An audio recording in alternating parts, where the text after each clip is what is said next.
Hey everyone, it's Lauren from Coffee Cake Quilt Company, and I just wanted to hop on here really quick and show you a quick tutorial for curved blocks just like this one. I am working on a pattern here for another quilter, and I thought, you know what, this would be great to show you all.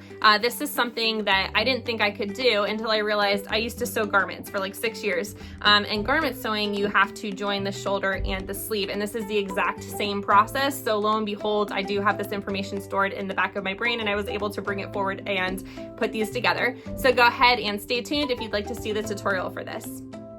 So I have this pattern here that I'm testing. This is the Look Up Rainbow pattern by Indigo Hill Studio. And as you can see from the requirements here, we've got several curved blocks going around the clouds here. So I'm gonna go ahead and show you how I'm going to piece and sew those. And I also wanna mention that this is the exact same thing for garment sewing as well. So just imagine this would be the shoulder of a shirt, and this would be the sleeve of that's going onto the shirt. It's gonna be the exact same way that we attach it as we are piecing for this quilt. So let me go ahead and show you how I do that. Okay, so I've already actually found the center, but I'll go ahead and just show you again. So I'm gonna take my outer piece here. I'm gonna go ahead and fold it in half. And you could technically pin this if you wanted to. I don't pin it, I just use the crease. Okay, but I went ahead and pinned it anyway. And then you wanna go ahead and fold the center of this piece as well. And you can go ahead and pin the middle. Okay. All right, and then I'm gonna open it up, and I'm gonna go ahead and show you how I join. So you want right sides together. If this was a print and this was a print, you would want to put right sides together. So you're gonna go ahead and line up those pins. Okay. You're gonna go ahead and take the pin, okay, so that the centers are matched up. And then what you're gonna wanna do is you're gonna wanna line up the ends. So I'm gonna go ahead and pin the end. Okay. Like that. And then as well on the other side. Okay.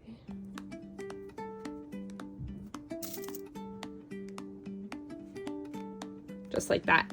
Imagine if this was a full circle, you would go ahead and pin at every quarter point on the circle, and then you would go ahead and pin halfway in between each of those quarter points. And then the next thing you're gonna wanna do is you're gonna wanna go in between those again.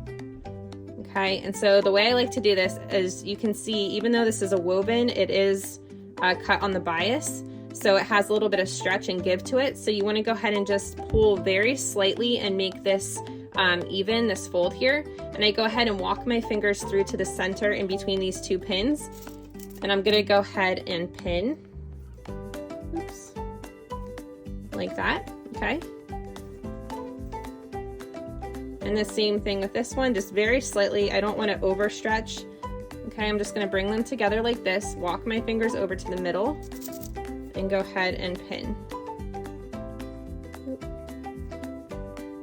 Okay, so it'll end up with a piece just like this. Let me go ahead and do that to the other three that I have here, and then I'll go ahead and show you how I sew the final block.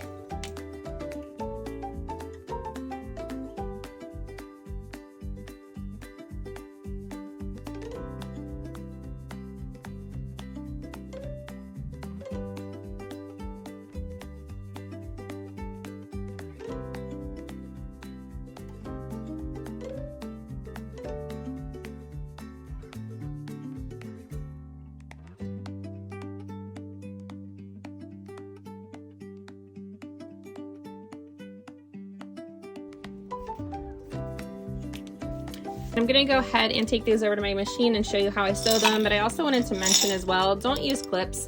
Clips are a little bit heavy for this project. You definitely wanna use something lightweight like a pin. Okay, I'm gonna apologize if this video turns out to be a little bit shaky. I do have this phone on the same table that I'm sewing, so it might just shake a little bit. But the first thing I'm gonna do here when I come over to my sewing machine is I'm gonna go ahead and do my scant 1/4 inch. Okay, and for me that's a number 4 on my Bernina. And then I'm gonna go ahead and use my leader fabric here. This is what I like to use so I don't jam up my machine with the actual fabric pieces that I'm quilting. Okay, so there we go. Let's go ahead and get started. So the important part, honestly, is just getting that first stitch down. and then that really helps to kind of set the tone for the rest of the piece. So what I'm gonna do is, just as we slightly pulled to pin, we're gonna just slightly pull to keep the fabric tension consistent on both pieces. And we're just gonna go ahead and sew around. Okay, like I said, keeping the fabric consistent, making sure it doesn't get folded over on itself.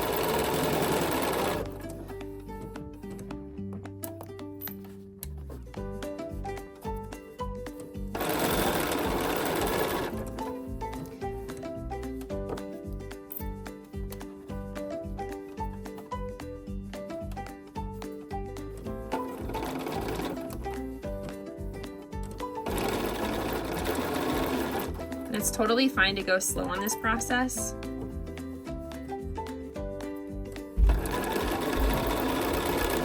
Okay, and I'm just gonna go ahead and chain piece these.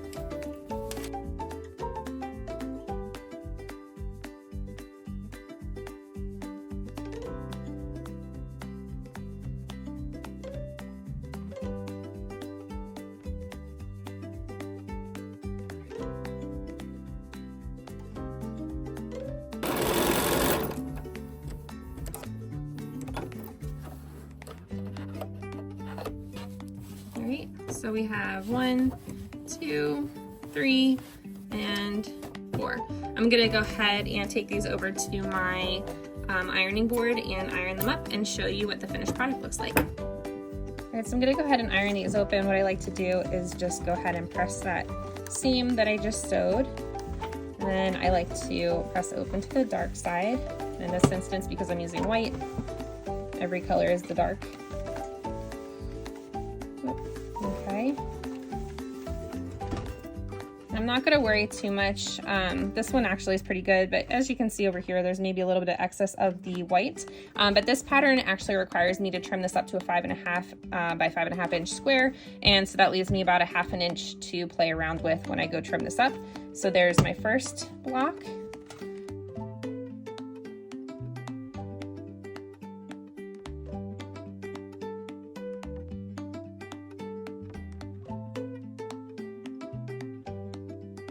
Alright, thanks so much for watching. I really hope that this small tutorial helped you sew your curved seams. Go ahead and like and subscribe if you'd like to continue seeing tutorials just like this one, and go ahead and comment below with what project you're currently working on. I'd love to know. Thanks so much for watching. Bye everyone.